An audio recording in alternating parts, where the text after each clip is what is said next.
This week on Channel 8 News, we'll take a look at Campus Gun Law, Millikan Renovations, Blue Cup Initiative, Open Mic Night, and more. Channel 8 News starts right now.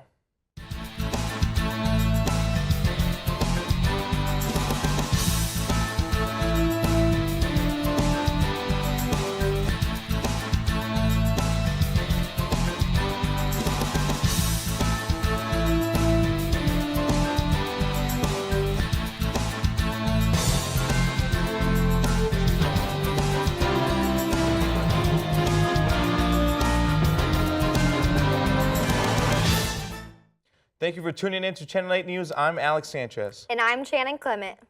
Jasani Jackson got the inside scoop on the renovations in Milliken's kitchen. Let's take a look. As incoming freshmen coming to Northwest, you never know what to expect. Leaving your home to come to a new home can be very nerve-wracking. As freshmen, you'll probably be placed in the high-rises. As Northwest makes a huge effort to make sure that residents are comfortable and feel at home, they continue to make renovations to each building. As Northwest is renovating Milliken, the students know that they can call this place home and that all the resources are located in one area for them. My name's Tamia and I am from Kansas City. I'm also a freshman here at Northwest. I live in Milliken and honestly, I believe that the kitchens there are really convenient for me because being an only child back home, I would cook often, breakfast, lunch, dinner, and coming down here, the kitchens, I'm able to cook, I'm able to meet new friends, learn new recipes, and just have that convenience. Milliken, they also have a lounge that's convenient for us to use. As residents here, we're able to come down here, to study, catch up on homework, or even just chill and watch TV. You can come down here just to meet new friends, hang out a little bit. And honestly, I just think that everything down here is convenient, and they did a really great job. As Northwest is renovating Milliken, the students know that they can call this place home and that all the resources are located in one building for them. With renovating the lobby, lounges on each floor, study rooms, recreation rooms, and most important, the kitchen. Being here at Milliken really made me feel at home. One of my favorite places down here would be the lounge because I like how the atmosphere is and it's very comfortable, and the different decorations on the furniture is really cool to me. Also the kitchen. I'm a very picky eater, so I love to make my own food. And also, when I come down here to cook, I never know who's going to be down here cooking because different cultures cook. I love to come down here because I never know who's cooking, and the different cultures are very interesting. And I love to eat different types of foods, and sometimes when me and my best friend have sleepovers, we come down here and make cookies and cakes and everything. So yeah, living here at Milliken really makes me feel like I am at home. With more renovations coming to Northwest, check online to see what's new coming to Franken Hall. Thanks, Jasani. Mitch Bromberger had the opportunity to attend Open Mic Night last week. Mitch? On Thursday the 15th, Open Mic Night was put on in the Union for anyone to listen or to perform anything they would like. I think the purpose is to be able to give students a chance to be able to perform who may not have the chance otherwise. I mean, this is not a formal music program or, it's just whoever wants to come up and perform, whether they write it or whether they don't write it. Mostly it's ended up being things that people write. So it gives them a chance to express their creativity to other students, and I just think that's a great idea. I've always liked the idea of open mics and people being able to have the chance to express their creativity. For this event, it's not just for the singers. It is for anyone that's brave enough to get in front of the microphone. I think probably at our peak there were maybe 8 different performers. Like tonight we had the stand-up comedian. There's been a few people who just read poetry, or not even poetry, but not prose, but just read something they wrote, whether it was poetry or not. We've had the free rap, had the musician, the guitar, and someone singing to that. There are so many students that would love to listen to others perform, and some see it as a way to get out of their comfort zone. So I like Open Mic Night because it's really like a free, open space. Everybody's nice. Anyone can go up and do whatever they want, and everyone will always clap and enjoy it. That's why I like it. But I really like also seeing other people play. It warms my heart to see other people write music and then perform it, or just do whatever. It's really cool. I dig it. I really appreciate the students that come because they're really supporting the students that are performing, and since a fair amount of the performances are original material. With so much of the original material that the students bring to open mic night, most people would be fairly impressed with what these performers would have to say. There's a fair amount of really personal performances. People are talking, reading, or singing about things, about their lives, about their experiences. I give people a lot of credit for that in the first place, being able to really speak about their experiences, some pretty deep experiences. But then to have the other students here witnessing that and listening, and that's great, because the two fit together. And so we need the folks that are performing, but we need the people that are, it's so great when people come and listen. I didn't know how this thing would turn out when we first started, but I'm really pleased with how it's kind of gone. A lot of it's just a lot of creativity on the part of the students, the performers. I just didn't know that would be the case, and it really has been really nice. I would encourage people to come and try to do stuff. Everybody's always scared. I've had lots of friends say that they're going to do it. And it doesn't matter if you're good or not. It doesn't matter if you think you're good or not. That's the point of it, is that we're all just kind of doing our thing. It doesn't matter. I would encourage people to try it, at least. Take the jump. With open mic night being once a month, there are only a couple more times before you can catch it before it's too late. Reporting for Channel 8 News, I'm Mitch Bomberger. Thanks, Mitch. When we come back, we'll take a look at your Northwest event report. Don't go away.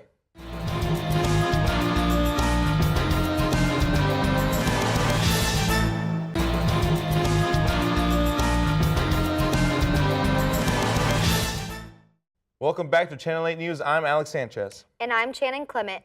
And this is your Northwest event report. On Monday, February 19th at 11 a.m., 2 p.m., and 4 p.m. in the Union Ballroom, Career Pathing presents Character Counts, Doesn't It?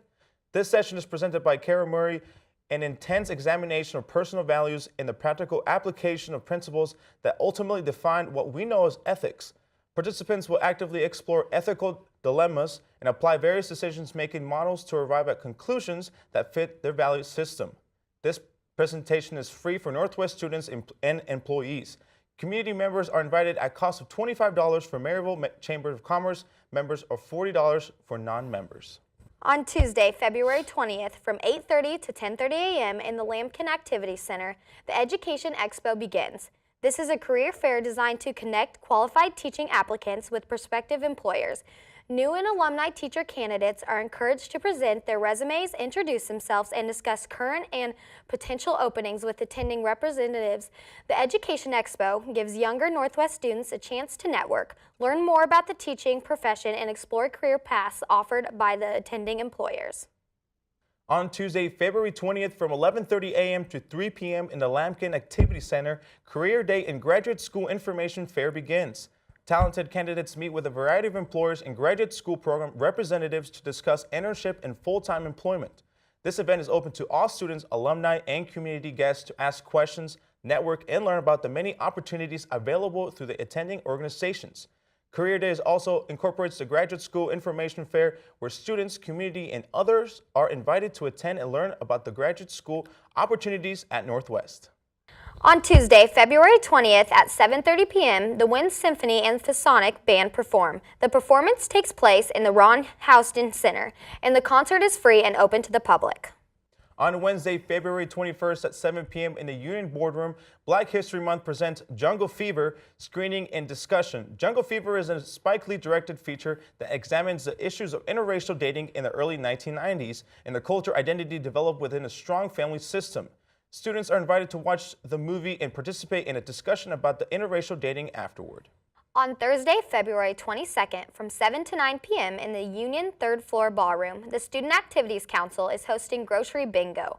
Bring your friends to play some Grocery Bingo for a chance to win free groceries. This event is open to all Northwest students. On Thursday, February 22nd through Saturday, February 24th from 7:30 to 9 p.m. and on Sunday, February 25th at 2 p.m. in the Ron Houston Center Studio Theater, Theater Northwest presents Still Life with Iris. Theater Northwest theme for this spring is Identity. On Friday, February 23rd at noon and 5 p.m. in the Olive Duluth Fine Arts Building, Northwest hosts its annual Jazz Festival, featuring jazz musicians John Fedchock on trombone and Tito Carlio on trumpet. These performances are free to the public. The festival is also open to high school and middle school jazz ensembles and combos. Each group will present a public performance, and 3 judges per room will critique and assign a rating. On Saturday, February 24th from 1 to 5 p.m., leave your mark at Northwest and become a certified Green Dot bystander. Green Dot is a violence prevention initiative focused on reducing violence and including stalking, sexual assault, and partner violence.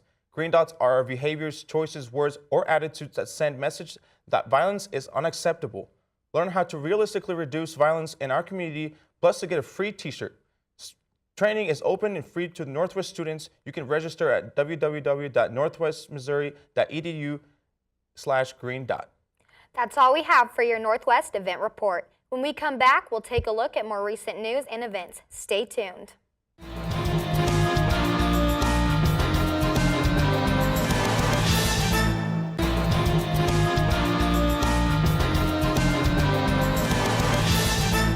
Welcome back to Channel 8 News. I'm Alex Sanchez. And I'm Shannon Clement. In the next couple weeks, Maryville will be starting a Blue Cup initiative for designated drivers. Angela Luna has the story. Angela? The Blue Cup initiative will be coming to Maryville soon. I sat down with founders Reed Osborne and Emily Madden, as well as General Manager Greg McDaniel. The Blue Cup is our take on doing a designated driver program. The whole goal is to raise awareness that there are designated drivers there if you do need a ride, so that you can choose to not have to drive home, and you can just look around the bar and find somebody who has a Blue Cup and you know that they're sober that night and they can help you out. Really, it's just something for designated drivers. It's for Morgan, honestly. She was a friend of mine, was with her all night when she passed away, and this is something really like small that we can do for people on campus, people in town, keep everyone safe. As you know, it's family environment here. We want to keep our family safe. Initiative. It kind of all started from a rant on Twitter. I went to a bar with my friends. It was one of my friends' 21st birthdays. I was DDing along with some other friends, and we had to pay to get in. And that kind of irked us, and then we were like, well, there should be even a better way to find if someone is a DD. So the Blue Cup, you'd get in for free, you'd be marked as a DD that night, and you'd be given a Blue Cup. And we felt that that was really the best way to not only make people want to DD, but also get more people home safe by adding more safe rides like what Northwest offers. We have not partnered with Uber, but we did take an Uber last weekend, and she knew about it, and she said that she thought it was a great idea, one of the Uber drivers in town. So we're not going to partner with them. If they support it, that's great. Our partnerships will be like with Campus PD and with the Save Mo Lives program and Arrive Alive, things like that. Yep, so any DD will get in for free unless there's a band, and then the bar can do as they choose, make you pay a reduced cover or whatever. The Blue Cup Initiative sponsors have reached out to Mayor Jason McDowell for support, and obviously the mayor and I have talked about providing support in any way we can to increase safety in our community. I'm not certain that we can prevent all drunk driving in the community, however, but through enforcement and initiatives like this, and then also additional safe rides, Uber, other options to ensure that patrons who've had enough to drink make sure to find alternative ways home, I think it's definitely helpful. Reporting for Channel 8 News, I'm Angela Luna. Thanks, Angela. We heard about a new bill that allows carrying guns on campus. Molly Gardner has a story. Molly? A new bill was proposed in the state of Missouri that would allow faculty to carry concealed weapons. The bill was introduced by Republican Representative Dean Dorman on February 10th. University Police Chief Clarence Green says there are 2 new concealed carry bills.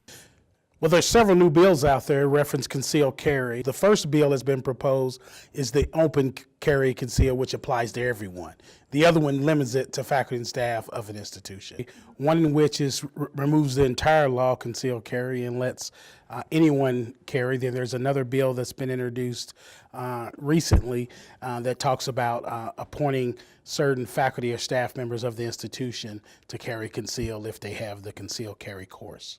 Right now, there's no additional training other than those faculty and staff having to be approved by the institution, as well as have the concealed carry permit training that the state of Missouri offers through individual vendors. Green also adds if the bill does get passed, then faculty will have to go through special training. The event that they do, we will augment some training and do some additional training for our faculty, staff, as well as our campus community around firearms, and because the chances of you seeing someone with a firearm would greatly increase. Right now, the reporting is pretty straightforward. If you see someone with a firearm, report it. This will be a little different, knowing that we have concealed carry on our campus. This is great for our campus community to have discussions around firearms and concealed carry within our environment. I think we're seeing this develop across other states, and it's something that we want to make sure that we're ahead of and understand deeply so that we can ensure that we're providing the right safety and security services for our campus and our community. Northwest student Tori Tetzlav says she is against the bill. Probably would be more against it, mostly because I would be worried about if a kid got a hold of the weapon without the professor realizing it. Meanwhile, Northwest student Aaron Phillips says he is for the bill. I'm for it just because of the fact that there's been a lot of school shootings just within the last couple months alone, and it would be nice to have an extra line of defense that's in the room that you're currently in, instead of having to sit there in a locked room waiting. Reporting for Channel 8 News, I'm Molly Gardner. Thanks, Molly. When we come back, we'll take a look at some national headlines. Don't go away.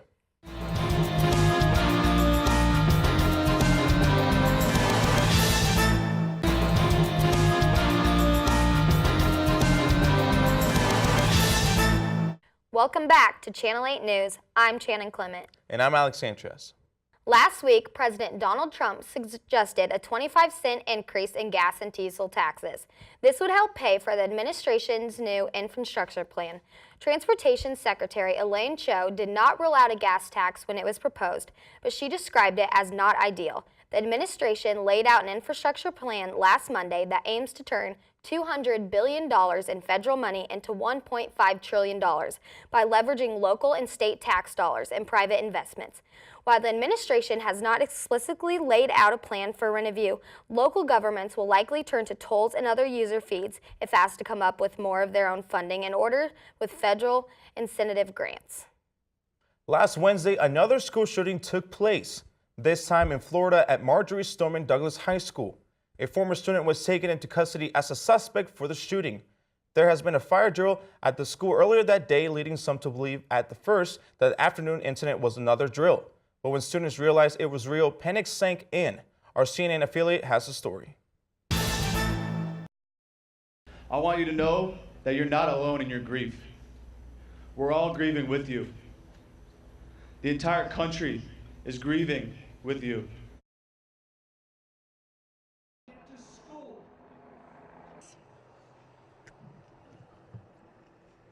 I sent her to school yesterday. She was supposed to be safe. My job is to protect my children. Don't tell me there's no such thing as gun violence. It happened in Parkland.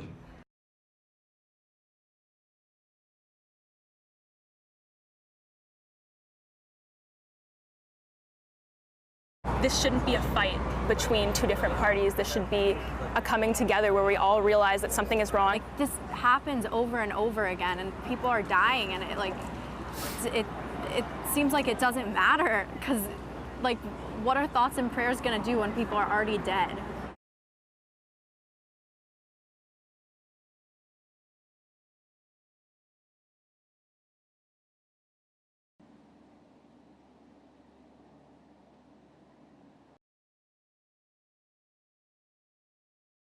Police are there almost every other week. That's kind of how we knew he moved because like police stopped showing up there. Really? Yeah, he was always getting in trouble. He was like evil kid.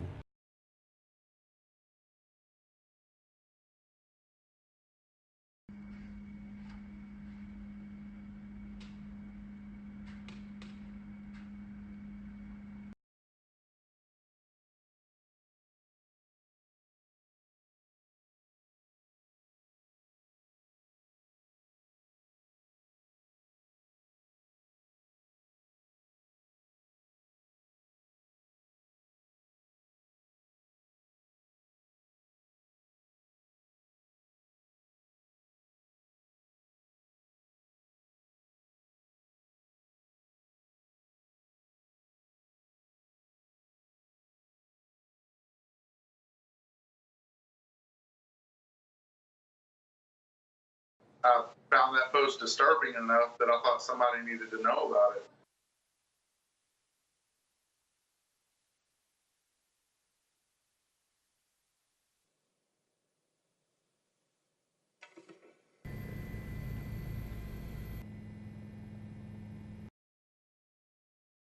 Right to remain silent. If you give up that right at any time during this hearing, whatever you say can and will be used against you in the prosecution. He's sad, he's mournful, he's remorseful.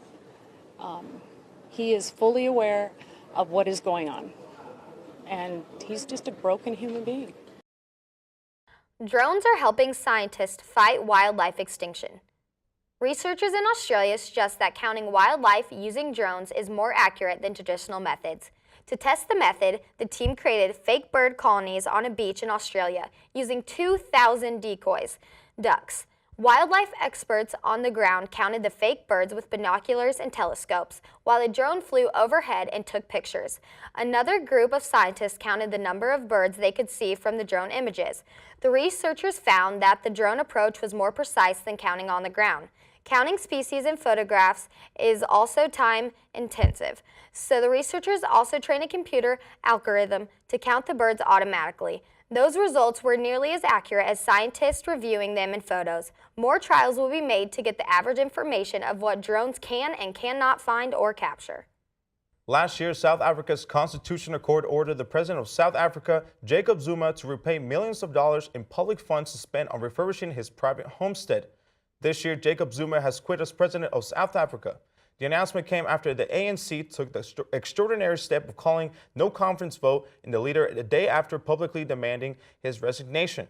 After his resignation announcement, Zuma said he disagreed with the decision of his political party and that he has always been a disciplined member of the ANC. The leader of the South African opposition party said it was about the Zuma resigned that the former president should see his day in court the corruption charges. Our CNN affiliate has the story. Well, in that long and rambling interview, which was more like a monologue that was broadcast by the public broadcaster here across South Africa that had everyone really on the edge of their seats in this country, Zuma was defiant, though he repeatedly said he was not defying the party. His options are rapidly running out. The ANC has called for a no confidence vote in Parliament tomorrow where they should fire him. And everyone waiting to see whether he will in fact resign ahead of that. But he kept on posing the question in that interview, well, what had he done wrong? Well, it might be worth reminding the president that there are a few things that he has done over the last 9 years. The Constitutional Court found that he had contravened the Constitution. They forced him to pay back public money that he used for his private residence. He has multiple counts of corruption that are pending against him. There's been an ongoing scandal relating to a wealthy Indian expat business family. And today, the Hawks, the elite crime-fighting unit of South Africa, was swooping on several residences in Johannesburg and this region to arrest people relating to corruption that implicates the president. So, according to that list, he has done much wrong, though he denies it. Now it's the question is, will he still dig in, or will the party have to throw him out? That's all the time we have for this week. For more information on stories that matter to you, like us on Facebook at /KNWT8 or follow us on Twitter at KNWT8News. Northwest Sessions is up next. From all of us here at Channel 8 News, I'm Shannon Clement. And I'm Alex Sanchez. Have a good night.